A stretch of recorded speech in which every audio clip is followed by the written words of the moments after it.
What is going on, you guys? Welcome to another draft prospect. I can say after draft prospects. We're going over some of the guys we got tonight. We're going over Drew Dalman. He has a special place in my heart because he's a center, and centers OLine. We all love each other. Jake, you got Jake here. We got King here.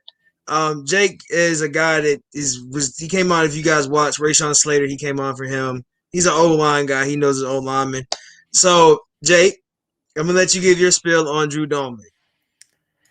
I mean, where to start with this guy? I gotta say, I was during the scouting process. Obviously Green Bay needed O-line help, and so I went to the well, obviously with Lindsley gone, and check out the centers. And I got to be honest, when I saw Dahlman's tape, this is the guy I was fired up about from the get go. Truthfully, I mean, just his movement skills, his quickness out of his stance, the way he will thrive in outside zone schemes. It's just awesome to watch. And when you have a team that, needs help in that area and needs to run the show really at center for that type of scheme, I mean, he's a perfect fit. Obviously, you're not getting the best from him in terms of, his size and how he's going to handle the bigger, stronger rushers at the point of attack. But if he's out of his stance quick like he is always, and he can get to leverage points, then I'm really not that concerned, truthfully, in that area. And I think when you have a guy who gets to the second level with ease, can get around defenders and reach block with ease out of his, he is a perfect fit for an offense that wants to do a lot of those zone concepts, and he's going to fit in nice. And I think he could potentially start right off the bat. Yeah. So we were talking about, I went through and watched his tape. I stayed up really almost a lot. I watched like a couple games, just staying up watching it. Man, his ability to get to the second level is absolutely scary. And from a center standpoint, like from when he gets the ball up to shoot up and not get grabbed by a D lineman and able to go to a linebacker is absolutely scary. And he flips his hip on reach blocks very well. He's a really sound lineman. Like what he does at his position is almost perfect. Only thing I really didn't like on his tape was, like you said, his point of when he gets bigger guys. Like when he played Washington, they were in goal line stance and he got drilled like 3 times back to back, and I was like, oh. I think when he comes here, and you can give your opinion on this too. When he comes here, you think he'll gain weight, or they'll put him like a meal plan to get him stronger? I would think so. It just depends. Like you said, that the goal line stuff is obviously the concern when you're going to get just out bullied by these bigger 330, 340 pound D linemen.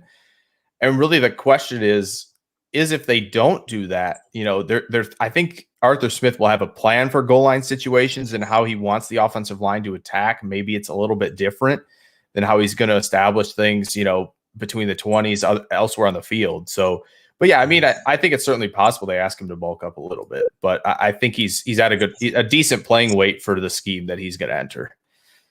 I think for, like you said, for the scheme, yes. I think he's 298. I think that's what they said he was at now, or something close to it. Okay. We were all thinking like maybe he'll bulk up, especially when we drafted him. We were like, he probably will bulk up to at least 300 because you got to think who was in this division.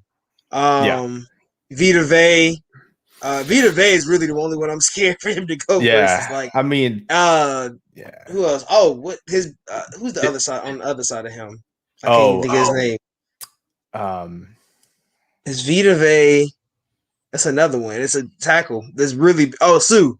Yeah. Mm-hmm. So for to have Sue and Vea, I'm not gonna go anything against the Saints and the Panthers, but they just don't have those guys down in those teams. So Vita Vea is just a different breed of person. Like for his speed and what he can do at D tackle, and especially with that offensive coordinator, their defensive coordinator, how he moves them around. I just wouldn't be surprised where we see him come in, and this is before camp. We see him come in close to 300 something, but he's still mobile enough, I think. Yeah, I mean, he's at 299. I think is what he weighed in at the pro day. So yeah, like you said, if he gets up to a 305, I think that'd be good to see come camp time. Yeah, Vea is interesting. I know Derek Brown. A lot of people are going to point to him for sure in the division as well. But Brown wins with a lot of quickness. And I think if Dalman, stays quick out of his stance like he's always been, I think he can be fine out leveraging him, truthfully. And so, yeah, like you said, Vea's the one that's going to be just brute strength and good.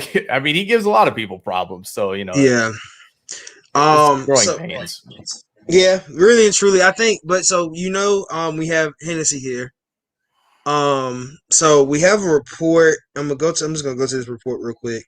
It's from Kelsey Conway. They had our coaches today. We had our coaches actually go in and talk about their positions. I bookmarked it because Kelsey had a comment about how basically they said Leffert, their whole thing this year is going to be protecting Matt Ryan. Their pride, and that's going to be their pride.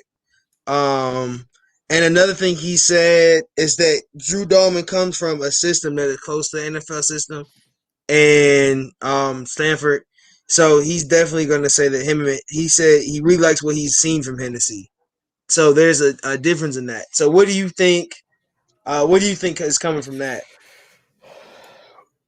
Well, I mean, you look back at Hennessy, and he's a pretty similar player. I think when you look back, especially to his college film, another guy who I think is just a strong assignment-oriented player who gets to his spot and leverages well and will open up holes for your run game. It's just a question of, for me, I think is that's previous regime, right? That's a previous regime pick. Not that it's not a scheme fit as well, but it is a previous regime. And you had probably Arthur Smith in Fontenot's ear in the 4th round. Like, listen, this guy, Drew Dalman, he's going to fit a lot of what we want to do. I'd like to go get him if you can.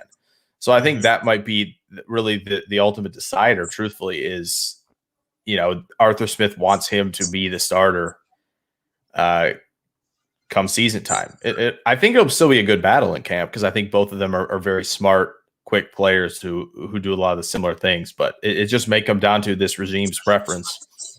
That's what I'm thinking is what does Arthur Smith want at this point? Because we drafted him. Terry did his job. Now it's up to Arthur. Coach Ledford. Really those two. And that's really what you want to see at what's going to happen between those two guys. And plus, another thing Ledford said is that Josh Andrews, Matt Gano, Jalen Mayfield, and Drew Dalman are 4 players he could see get time at left guard to see who would be the starter. So I think if anything, if we start Dalman at center, Mayfield or Hennessy will probably play left guard. That's where I think I see that going. What do you think on that? Yeah, it's hard not to think that they spent a third on Mayfield, not to give him every opportunity to start at that left guard spot, to come in it, because he's obviously got experience at tackle and he did a pretty solid job there. I think a lot of people were really turned off by the testing numbers and immediately were like, yeah, this is not a 1st round tackle. We'll see where he goes. And I think he's got enough power to help road grade in that running game, and to have him and Dalman together, I think it'll be interesting to watch. But yeah, I think Mayfield is probably where they're going to lean. It'll be interesting if they try Hennessy at guard as well. But I would think Mayfield's probably the leader at this point, just because we just talk about size at that position. But we'll see. There's a lot to be decided. It's a lot, especially with Atlanta now. Now that we have him, we got another guy. One of our unsigned free agents was the 6'7" tackle from South Dakota School of the Mines. And he's ginormous. Yeah, his name's like Jack Banthano. But I don't think he's ginormous. I said 6'7" doesn't make sense. You should be playing basketball. But back to Drew. His film, like I said, I love his film. You can't not love his film. Right. Oh, it's you cannot, like, every game you watch. I think the Cal game was even like, oh yeah, like Cal game, and that it was Cal, and then I watched Washington. That Washington game was amazing to me. I wish I could count. What's up, Wallace? Thank you for coming in here. We're talking about Drew Dalman. What you think? I don't know if you saw the reports while we just talked about him, but Hennessy and Dalman are going to be in a dogfight for the center. And Dalman's looking at 4. I mean not at 4, but at the guard spot. But when you watch his film, you're just like, oh, this man is crazy.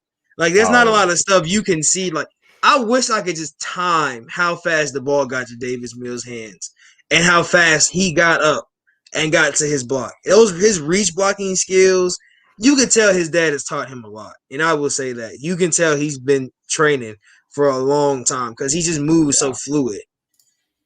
absolutely. Yeah, I mean, truth. I mean, when you look at like centers coming out of college, you just don't. When you watch him, you kind of don't believe your eyes because you're like, centers should not be this refined as a player coming out. Like, you don't expect them to have a lot of things figured out, and he really does. And yeah, when you mentioned the Washington film, and he's working against a guy in Levi and Wuzarike who was a second round pick, and he has some great quickness of his own off the snap. But Dalman, even snapping the ball, is still quicker than him. And when you can be first out of your stance like that, like Dalman is on a consistent basis, it is going to be tough on defensive linemen to get an edge. And yeah, when in zone concepts, when you have to get out 90 and up 90, he is unreal. It just looks like he did this when he was like 5 and he was in his sleep, and it is like just going through the motions for him basically at this point. He just knows. So like easy. I watched it, right, and I was just watching him, and I'm looking specifically at him, and then some plays you see like pass pro, he's like still set and he's holding his own, and then he goes screen plays and he's skip pulling, and he's just like, yo, this is not a center. This is not somebody it's not what you see at center every day. Really and truly, like he's so young, you be like, okay, yeah, like that's not something normal. And it's not because he'll skip pull, and then he'll block and then go out for a screen and be the first person out there. And the tackle's already out that wide, and he's already beaten the tackle to the spot. And I said, oh my God, at 290, his speed is absolutely ridiculous. Like he's almost 300 pounds. He's moving like a tight end. Like, yeah, I was going to say the same thing. He looks like a tight end sometimes. Yes, you can't explain it. It's crazy. And that Washington film, he got to that corner, and that corner just stopped. And that's what you want to see when you sit. Because if a corner comes trying to lay a block on you, he think he can beat you. But that corner said, no, I'm going to just sit. Because, like, they don't want to attack him. And linebackers were even, I can't think of the Washington, I think it was number 8. He kept getting to number 8 so easily. He was mad by the end of the game because he just kept getting beat. Every time they ran maybe not even a trap, just a zone read run, he was at number 8. He had him on a turn. It was just like, bro, you are not supposed to be able to do that. And it's beautiful. It is. And what's even better is, you see guys get up to that level and you see maybe an initial punch and kind of get them off their spot and stuff like that, which is great in itself. But his ability to sustain those blocks, the second level too, with guys who should be at least much quicker than him, much quicker. And he says, no, sir, like that. No, we're going for a ride. And he stays locked. And yeah, you mentioned in pass pro too. He's quick. He passes off stunts with no problem. Great vision, great control, great balance. Like, that's the other thing with his quickness. You usually see bigger guys not as balanced, a little bit out of control. And he just is rarely ever off balance or not under control. It's crazy. Yeah, they might have. Yeah, that's what we were saying, Wallace. He'll probably gain a little bit of weight. Because I think even, but if he gains weight, he probably still be as quick. I don't think he'll lose his quickness. They'll probably train him he'll probably gain more muscle than weight. If we're gonna be honest, and that's even scary. It's scary to really think about what he can be. Like, when he gets fully developed in this league, let's just think about, and like you texted us, and it's funny, draft night, you texted us. Oh, the night we drafted him, was like, bro, you guys just got to steal. Yeah, and that was just like, and you watch his film and just like, oh yeah, that is a steal. Like, makes no sense what that man can do and what he has done. Thank you for whoever Stanford's coach is, because he trained, and his dad. Thank you for his dad, because I feel like his dad had such an influence on him to be what he is today, man, bro. Like, his film just makes you just happy. Like, if anybody's in here has watched his film, and hasn't watched his film, Just look up Washington as it's like Stanford offense versus Washington, and just watch him. Don't watch anything else. Just watch Yeah, what he does the whole game. And Davis so and fun. Mills kind of sort of makes him. Mills had some plays where were questionable, but you were like, you can't even blame it on him because Yeah, he held his blocks. Like he was holding his block. Now he's gotten beat off a blitz one time. I saw that like he got beat out of the blitz coming up the middle. yeah, But I still don't think that's his. I mean, center. If anything, playing center, you snap. If he's zooming by me, I can't just throw my body because they go call hold or yeah. clip in something crazy. So I'm fine. I think we'll have the running back there. Hopefully, we have a big enough running back to throw a block at somebody. Yeah. But anything else, you just that you want to think that you've seen in him that makes you just really, really excited. I mean, yeah, that one thing you mentioned with the blitzers too is some guys, that you'll have the bigger linebackers build up a little momentum and Mm-hmm. it'll maybe get him off his spot a little bit, but again, his feet stay choppy and he's able to anchor against those guys. And yeah, I mean, you know, truthfully, I I feel like we could talk here all day about this guy, just the way he operates. And Yeah. the Oregon film was pretty darn good too. I mean, it's another guy where it gets to the same linebacker over and over at the second level, and it is a field day for him. It looks like it is practice almost for him out there because of how good he is. And yeah, I think what he's been coached so well to this point, and I can't imagine that you're going to unlock maybe even more, which is crazy to think about with good offensive line coach, and you have again him in the right scheme. And I was wondering, and that's why I messaged you guys, because I was like, I knew a few people where I thought like if he doesn't end up in Green Bay, whoever gets him, they're going to love this guy immediately. And I thought maybe San Francisco was going to get him, and I saw him fall to Atlanta, and I was like, oh, I immediately thought of you guys. I'm like, man, I can't wait for them to go watch him a little bit more and just fall in love with the pick. Yeah, because when it happened, I was like, "Who is Drew Dalman?" Then they always show highlights when they draft somebody. You know, Oh, for oh, okay, sure. this guy he looks good. But then you go look at film and you're just like, oh, he's Yeah. dynamic. He's just a dynamic center. Like he's what you want your center to look like. Like when he reach blocks, it's like, oh God, like and that tackle can't do anything. I mean, not the tackle, Yeah. but the linebacker can't do anything. The D tackle ain't either because Nope. he likes double team. You can tell he likes the double team, and when that double team happens, he's so able to flip his.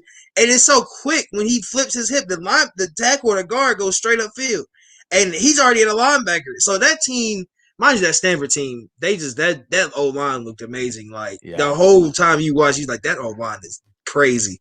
But They're for him to good be and the they're well anchor of it, coached.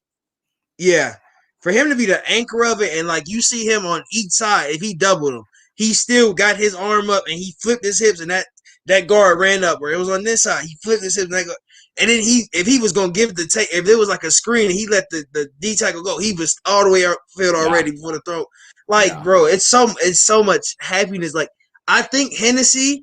This is why I think Hennessy is what Hennessy lacks, because Hennessy is more of a run pro to me. I think he's more of a run pro, more dog.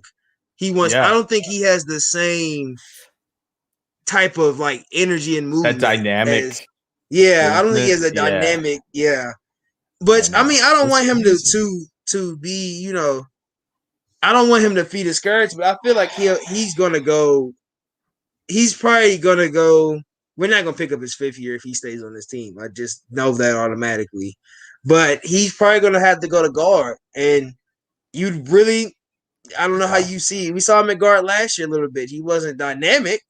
He was a guard. He stayed there. Yeah. Um, Oh, for sure. but Mayfield is going to be exciting. He's more exciting at guard for me Yeah. because what he does. Oh, yeah. Um, he's Very just much so. a big man. But just want to have this as a quick show. We're not going to stay on this whole time. So and Jake, everybody that's watched this show knows Jake. But Jake, you shout yourself out, plug Oh, yourself.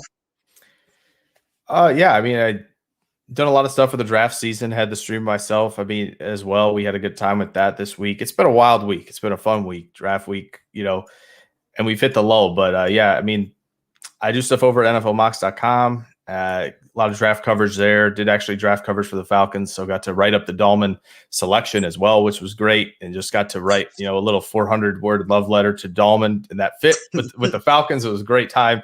But yeah, I did stuff with the Packers and Colts over there too, and yeah, just like these guys on YouTube as well. So doing stuff there, doing a lot of breakdowns as well. So maybe I'll do it on Dalman. We'll have some fun. We'll see. Hey man, we can. If you want to come on anytime, we'll have some fun. Yeah. But hey guys, thank everybody that came out. Oh, Dave, come to the Kings Room. We got Kings Room tonight. Everybody that's in here, we have Kings Room tonight after the Hawks game.